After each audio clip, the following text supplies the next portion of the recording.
ना कोई ढील है। ये इतना फ़िल्मी किस्म का ट्वीट उन्होंने क्यों किया? उसकी वजह ये हुई कि ये डैमेज कंट्रोल कर रहे हैं बिकॉज़ गुज़िश्ता 24 घंटों में उन्हीं के जो सरकारी कुलीग हैं, जनाब राना सनाउल्लाह साहब जो उनसे बहुत सीनियर हैं, पंजाब के लॉ मिनिस्टर रह चुके हैं, इस वक़्त शहबाज शरीफ साहब के एडवाइज़र हैं इंटीरियर में और पॉलिटिकल अफेयर्स में।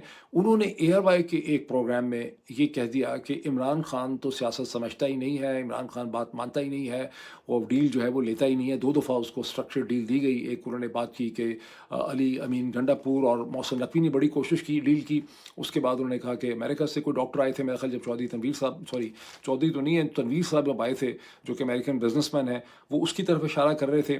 इन तमाम वाक़यात में वैसे बड़ा अभाम है। फिर उन्होंने एक और भी शोशा छोड़ दिया कि जनवरी 2026 में भी एक डील की कोशिश की गई, लेकिन इमरान खान ने अपनी पार्टी को उस डील से मना कर दिया। बहरहाल ये बात पाकिस्तान की मीडिया में बहुत उछली क्योंकि राना सनाउल्लाह साहब ने कहा था, और उसको डैमेज कंट्रोल करने के लिए अता तारड़ साहब जो हैं उन्होंने ये ट्वीट किया है, या उनसे ये ट्वीट करवाया गया है as Pakistan information minister.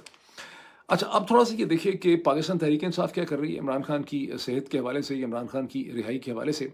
Suhail Afridi साहब ने 24-36 घंटे पहले एक शोशा छोड़ दिया कि इमरान खान की रिहाई के लिए हमें तैयारी करनी होगी। उसके लिए मैं इमरान खान रिहाई फ़ोर्स जो है वो क्रिएट करूँगा, जिसमें लाखों नौजवान होंगे, आदमी भी होंगे, औरतें भी होंगी, उसकी बड़ी तैयारी होगी। और अगर हमने लड़ाई करनी है तो लड़ाई करने से पहले हमारी तैयारी होनी चाहिए। तो वो तैयारी कैसे हो रही है? वो तैयारी अकॉर्डिंग टू जितना भी प्रो एस्टैब्लिशमेंट मीडिया है वो हमें ये बता रहा है कि वो तैयारी इस तरह से हो रही है कि रमज़ान के जो पूरा महीना है, माह रमज़ान का, उसमें रोज़े रख के रूह को मजबूत किया जाएगा, और इन बिटवीन इनके कार्ड्स बनेंगे, तस्वीरें छपेंगी, ये प्रैक्टिस करेंगे, नेट प्रैक्टिस, और फिर ईद के बाद से इमरान खान रिहाई फोर्स जो है वो अपना काम करेगी।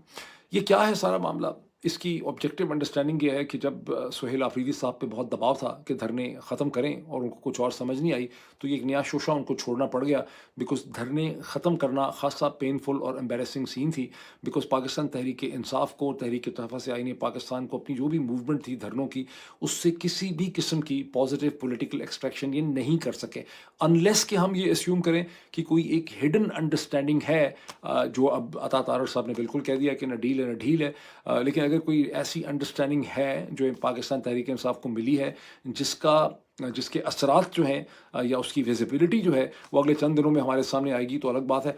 अदरवाइज़ इनको जब कुछ नहीं मिला, तो उसमें से निकलते हुए एक एक्सक्यूज़ के तौर पे, एक स्वीटनर के तौर पे इमरान खान रिहाई फ़ोर्स का ऐलान कर दिया गया है। लेकिन ये सिर्फ़ एक ट्रक की बत्ती है इस स्टेज पे। अल्लाह करे कि मैं गलत कह रहा हूँ, लेकिन लेट्स सी कि क्या होता है। अब ये देखिए कि ठीक है, पाकिस्तान तहरीक-ए-इंसाफ तो कुछ नहीं करती, लेकिन पाकिस्तानी डायस्पोरास जो हैं, वो इमरान खान से बहुत मोहब्बत करते हैं और इस हवाले से कुछ ना कुछ करते रहते हैं। अब एक और इनिशिएटिव गुज़िश्ता 24 घंटे में, 24-48 घंटे में, महलिका समदानी साहिबा ने, जो community alliance for piece and justice run करती हैं बॉस्टन में, यूनाइटेड स्टेट्स में, उन्होंने एक ओपन लेटर में सिग्नेचर्स करवाए हैं।